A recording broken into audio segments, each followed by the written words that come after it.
Sejak tiba di Manchester United, playmaker elegan ini telah mengambil atensi dari seluruh dunia, menjadikan dirinya sebagai salah satu pemain terbaik di Liga Inggris, yang bahkan 3 tahun lalu Bruno bukanlah siapa-siapa. Kebanyakan pemain yang tiba di Liga Inggris membutuhkan banyak waktu untuk menyesuaikan diri, tetapi ini tidak berlaku bagi Bruno Fernandes. Dan masih banyak hal dari Bruno Fernandes yang masih menjadi misteri.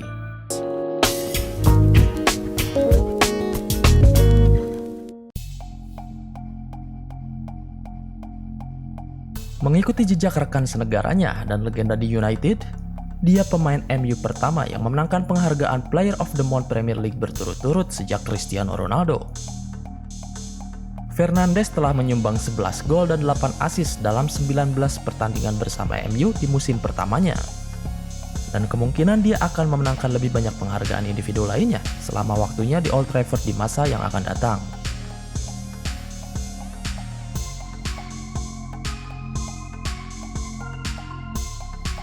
Penggemar Liga Premier telah menyaksikan kecemerlangan Fernandes dalam hal gol dan assist secara langsung sejak kedatangannya di Inggris.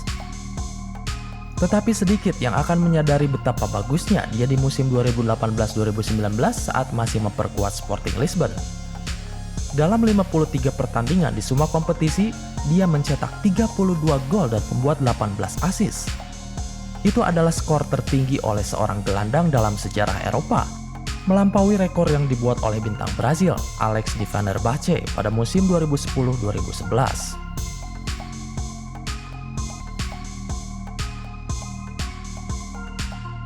Sebelum sekarang dikenal sebagai gelandang yang handal, dia pernah bermain sebagai bek hingga usia 15 tahun.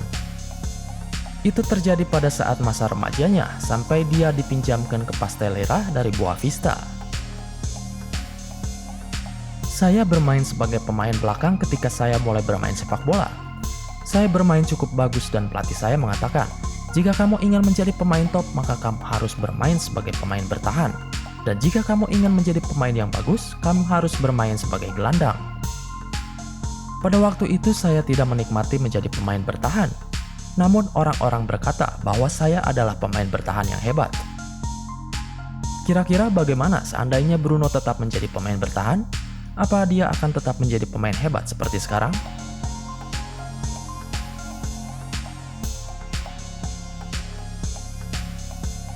Semua pemain yang hebat pasti memiliki sisi yang berapi-api, dan Fernandes tidak jauh berbeda. Setelah diusir dari lapangan melawan mantan klubnya Boavista, Fernandes sempat terbakar emosi. Dengan rekaman CCTV yang menangkapnya sambil berteriak.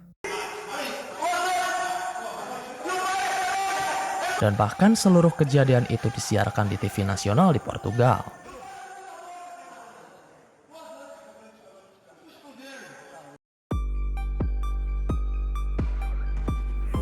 Ketika Sporting gagal lolos ke Liga Champions pada tahun 2018, sekelompok ultras yang kecewa masuk ke tempat latihan tim dan menyerang skuad dengan senjata. Gara-gara itu, Fernandes dan beberapa pemain lain bahkan merobek kontrak mereka sebagai bentuk kekesalan. Hal ini membuat klub-klub di Eropa sempat menjadi ragu untuk mengontrak sang gelandang. Namun pada akhirnya dia menandatangani kontrak kembali dengan Sporting dan menggandakan gajinya di sana.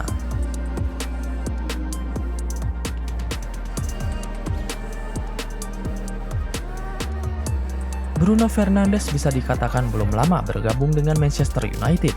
Namun para fans MU sudah jatuh hati kepadanya, hingga mereka membuatkan chance untuk sang gelandang.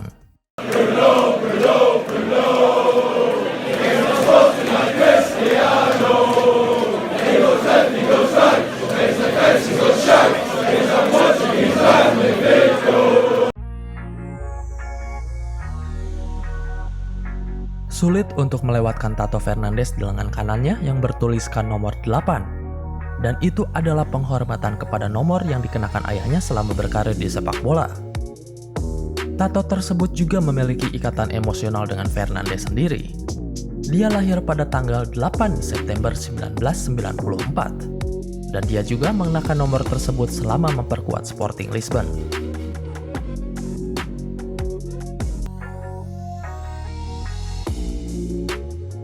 Siapa yang tidak senang ketika kamu dikabarkan akan bergabung dengan tim impianmu? Begitu juga dengan Fernandes. Ketika saya mendapatkan panggilan dari MU, saya langsung memberitahu istri dan keluarga saya sambil menangis karena bahagia.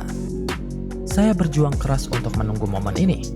Mereka tahu bahwa mimpi terbesar saya adalah bergabung dengan Manchester United, ucap Bruno.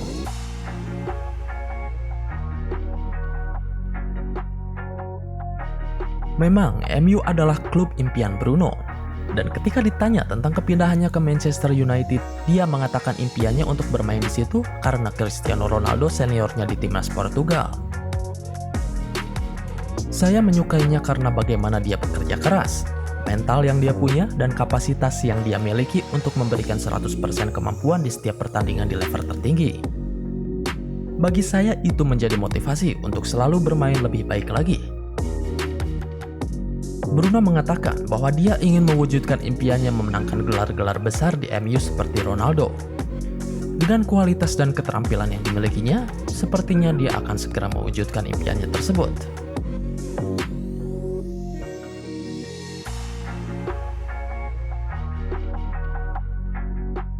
Sebelum menjadi role model seperti sekarang, Bruno banyak terinspirasi dari pemain-pemain hebat. Selain Cristiano Ronaldo, dia juga mengidolakan Ronaldinho dan Stefan Ireland. Ketika masih kecil, saya senang melihat Ronaldinho bermain.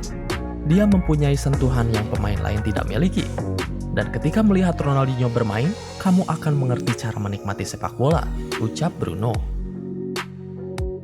Bruno Fernandes juga memiliki poster Stefan Ireland di kamarnya. Mungkin banyak dari kalian yang tidak tahu siapa itu Stefan Ireland. Dia adalah mantan pemain Manchester City, pemain dari musuh bebuyutan Manchester United. Stefan Ireland pun mengatakan bahwa dia kaget karena Bruno mengidolakannya. Dia mengatakan bahwa ketika kecil dia memiliki poster saya di kamarnya. Bruno juga mengatakan bahwa dia selalu membeli saya di game Football Manager, ucap Stefan dilansir dari The Athletic.